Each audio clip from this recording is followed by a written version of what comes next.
Le technicien belge de 61 ans, Marc Bry, est en plein imbroglio au Cameroun, où il a été nommé sélectionneur de l'équipe nationale de football par le ministre des Sports.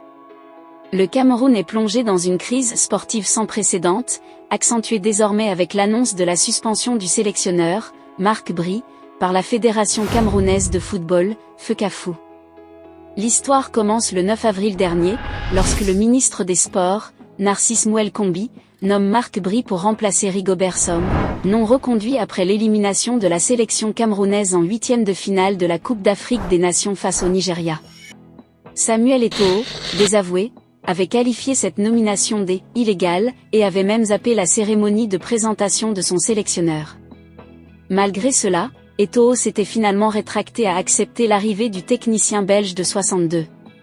Seulement, le bras de fer s'est poursuivi pour la mise en place du staff technique, l'un imposé par le gouvernement, avec Joachim Muninga, François Omam Biik, Ahu Besson, l'autre par la fédération camerounaise, Ndungu Mpil, David Pagou, Carlos Kameni, Benoît Angbois. Le mardi 21 mai, la Chambre de conciliation et d'arbitrage du Comité national olympique camerounais, CNOSC, a décidé de suspendre les nominations effectuées par Samuel Eto'o. La FECAFOOT a aussitôt contre-attaqué en annonçant le départ du sélectionneur avant même qu'il ne dirige un match.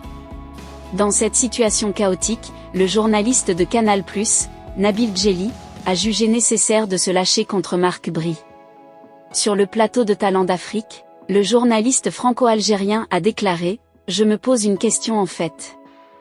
Marc Bry ? Si j'étais lui, je serais parti. Comment fait-il pour rester ? Il y a un moment où vous n'êtes pas désiré par le président de la Fédération camerounaise de football, de toute façon, votre travail va être entravé d'une manière ou d'une autre. » Nabil Djelli pense donc que Marc Bry devrait simplement démissionner face à ce mauvais spectacle qui n'honore pas le football camerounais. Les matchs des éliminatoires du Mondial 2026 sont à venir et les tensions entre les différents acteurs du football camerounais semblent s'accentuer.